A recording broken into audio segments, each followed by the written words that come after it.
Maldita Reencarnação, capítulo 53, O Conto de Fadas, 2. O chefe dos gigantes, Kamash, era ridiculamente enorme. Não importa o quanto o colossal Moron se endireitasse, sua altura só poderia chegar ao mesmo nível do calcanhar de Kamash. Embora Moron saltasse para frente, balançando seu machado orgulhoso, aquele tolo era enviado voando com um único chute de Kamash. Ele é forte! Gritou Moron. Algo assim já não era óbvio? A bela Siena levantou seu cajado, a caixa. A luz emitida pelo cajado era tão bonita quanto Siena. Alguns de vocês podem não saber disso, mas os gigantes possuem a maior resistência mágica entre todas as raças. Você sabe o que isso significa? Não importa o quão poderosos os feitiços de Siena fossem, eles eram inúteis contra um gigante. Mas seu inimigo era o temido Kamash. Um gigante que tinha centenas de anos e o chefe mais poderoso de toda a história dos gigantes. No entanto, todos vocês devem saber que só porque é poderoso não significa que é uma ótima pessoa. E era exatamente assim que Kamash era. Ele era um maldito selvagem que vendeu toda a sua raça para os reis demônios. Com sua bela magia, Siena lindamente tentou conter Kamash. Como diabos você usaria uma bela magia para conter alguém lindamente? Eugênio momentaneamente parou de ler o conto de fadas para refletir sobre essa questão. No entanto, era impossível conter Kamash. Em troca de trair toda a sua raça, aquele maldito selvagem recebeu um poderoso aumento de força dos reis demônios. Um gigante já poderia lutar contra um dragão apenas com seu corpo nu, mas Kamash, que tinha as bênçãos dos reis demônios em cima disso, era como um desastre natural senciente. Mesmo as versões revisadas continham a batalha contra Kamash, ó chefe dos gigantes. No entanto, a história de fundo de Kamash não foi contada tão explicitamente quanto nesta primeira versão. Ele foi meramente descrito como um gigante ruim. Como era um conto de fadas destinado a crianças pequenas, eles agora haviam publicado uma versão simplificada. Ainda assim, eles não iriam recuar. A gentil e elegante Anise irradiava uma luz divina de determinação. Isso mesmo. Eles não podiam recuar. Porque atrás de Kamash marchava um exército de centenas de gigantes e eles avançavam em direção às planícies de Palmyr. Eugênio conseguia se lembrar claramente. As planícies de Palmyr ficavam na entrada do domínio demoníaco de Elmut. 300 anos atrás, uma alta muralha estava ali, separando as planícies da fronteira de Elmut. Para provar sua lealdade aos reis demônios, Kamash liderou um exército de gigantes para derrubar a muralha pessoalmente. Era impossível para qualquer um dos exércitos pertencentes aos reinos ou aos impérios impedir esse desastre natural senciente. No entanto, eles ainda precisavam ser interrompidos. Quando a doce Anise ergueu bem alto um rosário, o que aconteceu a seguir foi incrível. Luzes brilhantes caíram dos céus como chuva. Embora os exércitos humanos preparados para parar os gigantes parecessem insignificantemente pequenos, a bênção de Anise deu coragem e força a todos eles. 1000 homens foram reunidos para enfrentar centenas de gigantes. Você acha que foi pouco? Mas não tinha como evitar. Para você que está lendo este livro, está realmente confiante de que não fugiria diante do avanço desses gigantes? O tremor dos passos desses monstros enormemente altos pôde ser sentido nas planícies de Palmyr alguns dias antes de chegarem. Além disso, a verdade era que o número de aliados realmente não importava. Foi assim mesmo. Eugênio relembrou sua vida passada de centenas de anos atrás. Porque Vermouth estava lá. O grande Vermouth, o mestre de tudo e o deus da guerra. Ele ergueu sua deslumbrante espada sagrada bem alto e marchou para frente. A chuva de luz invocada por Anise aumentou a força da espada sagrada. Quaisquer emoções prejudiciais à batalha, como medo ou desespero, foram apagadas da mente de todos. Naquele momento, todos os humanos ali reunidos não tinham medo da morte, da dor, dos gigantes ou mesmo dos reis demônios. A bênção de Anise não parava apenas em apagar qualquer emoção inútil. Qualquer ferida curaria imediatamente, e não importava quanto tempo lutasse, ela fazia com que você não se cansasse. Além disso, liberou os limites físicos do que seu corpo poderia suportar, tornando seu corpo mais adequado para a batalha. Gigantes possuíam forte resistência mágica. Mas isso não significava que os feitiços de Siena eram inúteis. Ela sacudiu a terra ainda mais ferozmente do que os passos dos gigantes e a rasgou. A lava subiu do chão, e os relâmpagos caíram do céu. Moron, aquele idiota, queria testar sua força contra Camacha em uma disputa frontal. Embora todos pensassem que Moron era um idiota, todos seguramos a vontade de dizer isso, e apenas aquele desgraçado e Rudiamel deu um soco na mandíbula de Moron. Seu desgraçado estúpido. Uma competição de força? Você está dizendo que quer ir até aquele maldito selvagem e desafiá-lo para uma queda de braço. Não fale tanta besteira e fique com os soldados ali. Por que eu preciso fazer isso? Se você não estiver lá para parar os gigantes, todos aqueles soldados serão esmagados e feitos de panquecas pelos pés dos gigantes. Quando Amel gritou isso em um ataque de frustração perplexa, a boca de Moron ficou aberta por alguns momentos em um olhar de confusão antes de assentir como uma exclamação. Ah, então é isso. Amel, você realmente não quer que eles morram. Por que está colocando assim? Se vamos lutar juntos, é melhor que mais sobrevivam do que menos.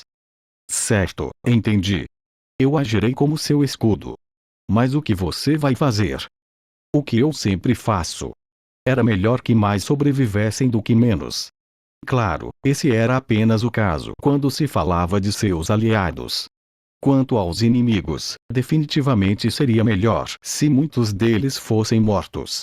Isso também era algo que Amel estava particularmente confiante, entusiasmado e habilidoso em garantir.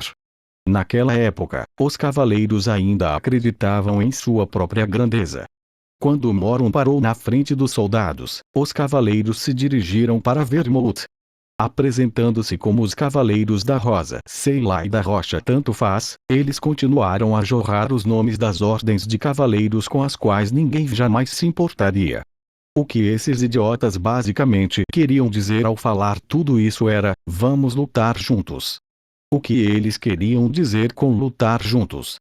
Seria difícil para eles cortar um dos dedos do pé de Camacha, mesmo que todos atacassem juntos. Além disso, dizer que lutariam juntos com Vermouth não passava de um serviço da boca para fora. O que eles realmente queriam era ter seus nomes adicionados à lenda de Vermouth para que sua reputação pudesse ser passada para as gerações futuras. Além disso, Vermouth realmente não gostava de lutar com esses grupos.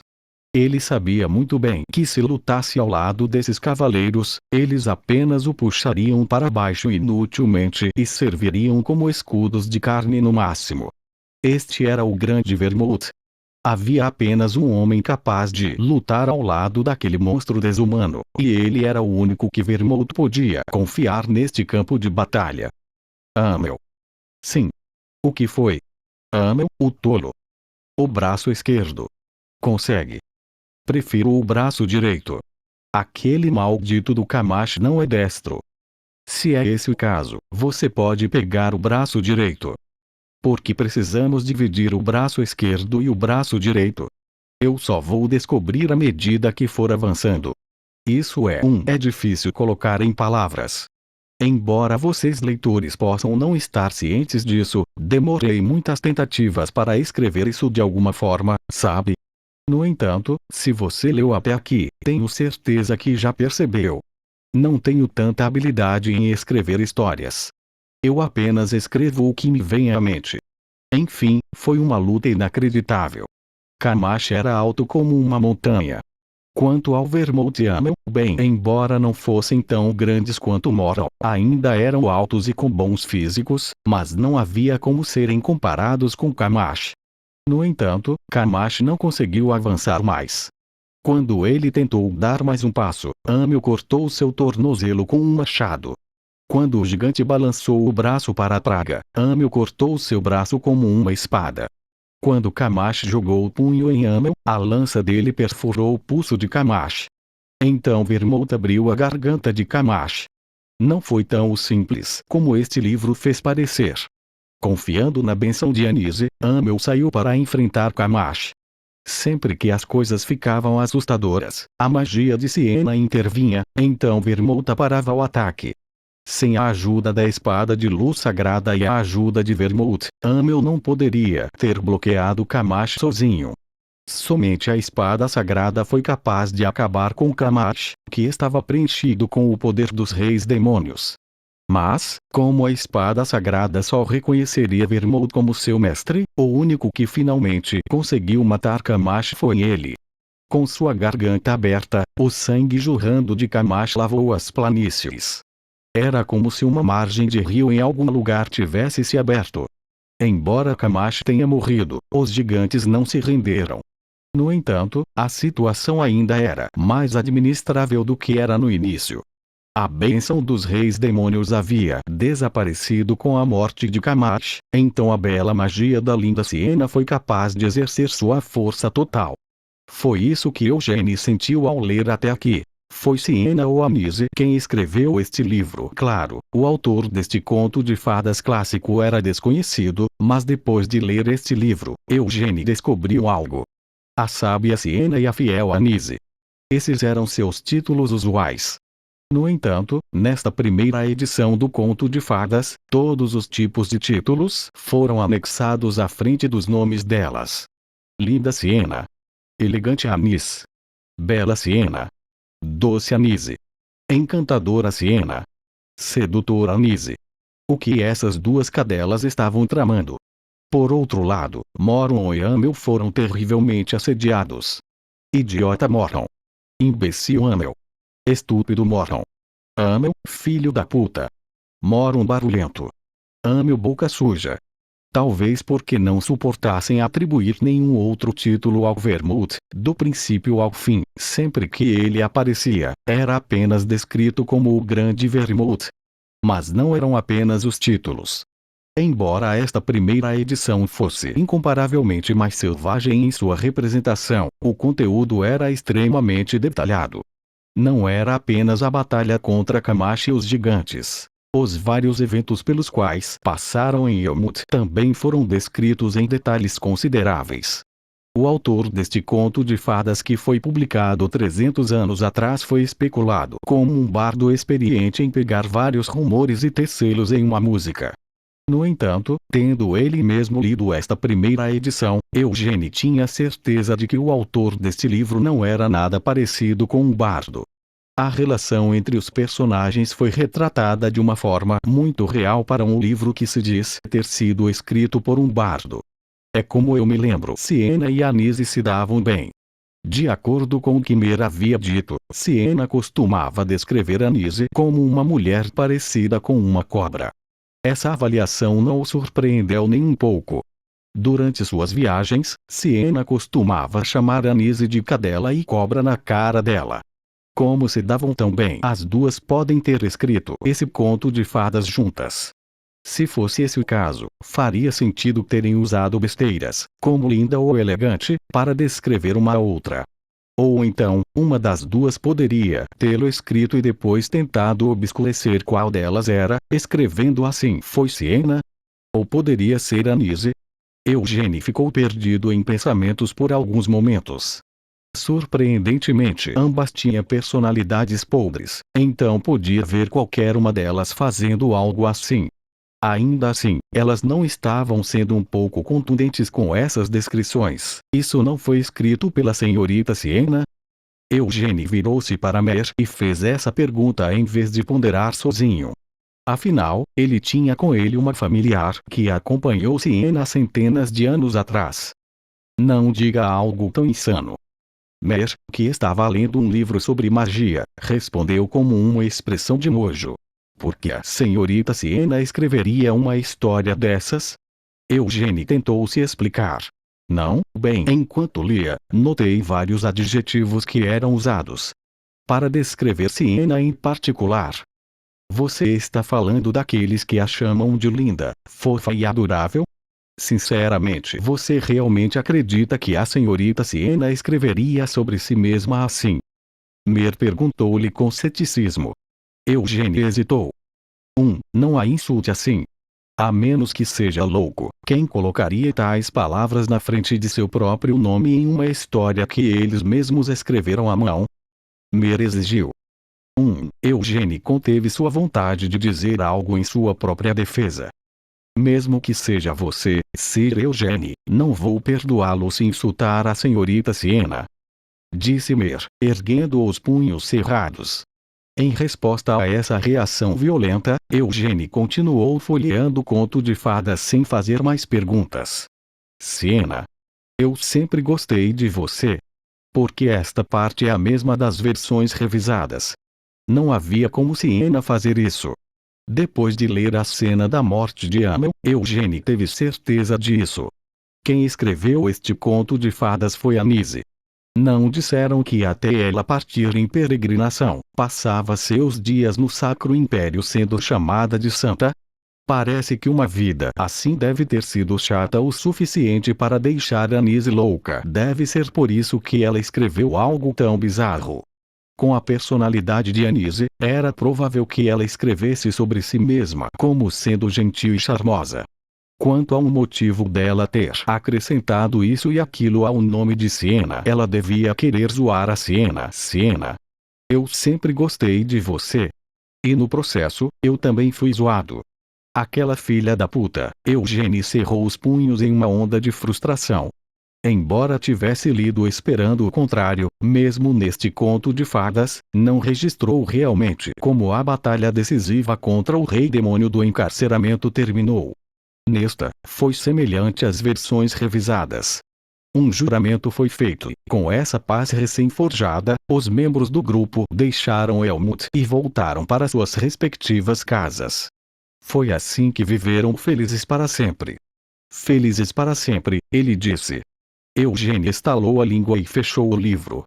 O humor de Eugênio piorou ainda mais quando o retrato de Siena com um sorriso que não combinava com ela chamou sua atenção.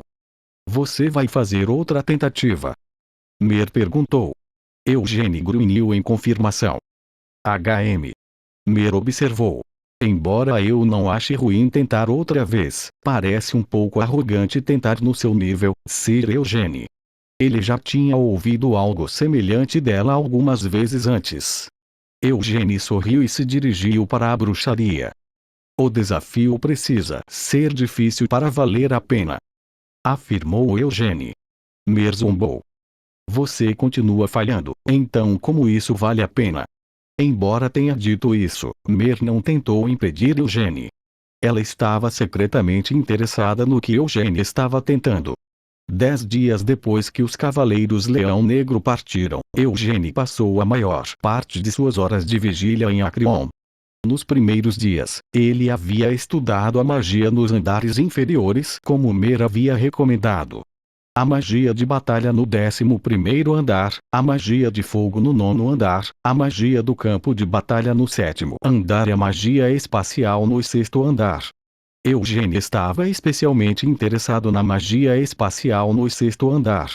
Não era por causa do teleporte, que ele ainda não podia usar, mas sim para estudar como usar corretamente o manto das trevas.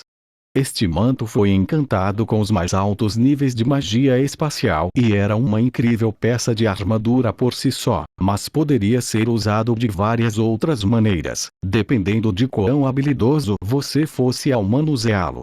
Desde o início, foi fácil usar o subespaço selado dentro da capa. Funcionava apenas pegando qualquer objeto e colocando-o dentro do manto.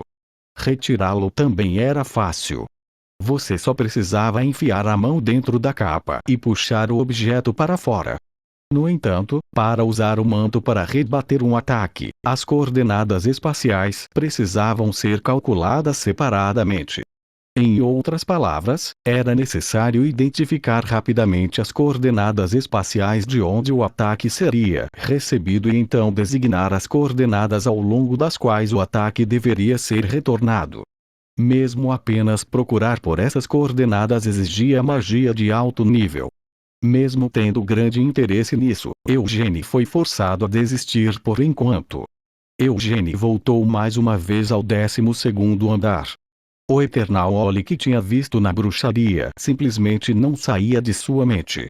Então, mais uma vez, ele voltou para lá, viu seu conteúdo e desmaiou. A partir da terceira tentativa, ele parou de desmaiar. A consciência de Eugene se acostumou com os movimentos absurdos de Mana. Mas só isso não era suficiente. O que poderia ser ganho simplesmente vendo isso acontecer? Se ele realmente queria ganhar algo com isso, precisava desenvolver pelo menos alguma compreensão. O Eternal Oli, a conquista final na magia de círculos. A fórmula da chama branca, a escritura de treinamento de mana do clã Yonhyart. Estou familiarizado com o controle de mana e também estou familiarizado com a fórmula da chama branca. Ele pensou em tentar combiná-los através da aplicação prática. Era impossível para o atual Eugene reproduzir totalmente o Eternal Oli. Ele precisava pelo menos alcançar o 9º círculo para replicá-lo. O Eternal Oli. Para simplificar, era apenas uma questão de manter uma quantidade infinitamente multiplicada de círculos dentro de um enorme círculo. Ao reproduzir, entrelaçar e desmoronar continuamente os círculos criados através disso, amplificava qualquer mana colocada nele. Eugene não usava círculos ao conjurar magia. Ele substituiu os círculos por seus núcleos, as estrelas da fórmula da chama branca. Ao girar suas 3 estrelas, ele formava um círculo. Mas e se ele pudesse gerar vários círculos dentro do círculo que formou através de seu método? Eugene sorriu para si mesmo enquanto estava na frente da bruxaria. Em sua vida passada, Amel não aprendeu a fórmula da chama branca. Como também não tinha aprendido magia, ele também não tinha nenhum círculo. O que Amel aprendeu foi a escritura barata de treinamento de mana que foi amplamente difundida entre os mercenários.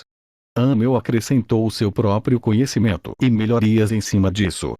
Depois, Siena até leu a escritura e a corrigiu. Não tinha um nome chique. Amel não tinha a intenção de escrevê-lo e deixá-lo para as gerações futuras, e não teve nenhum discípulo ou descendente a quem pudesse transmiti-lo.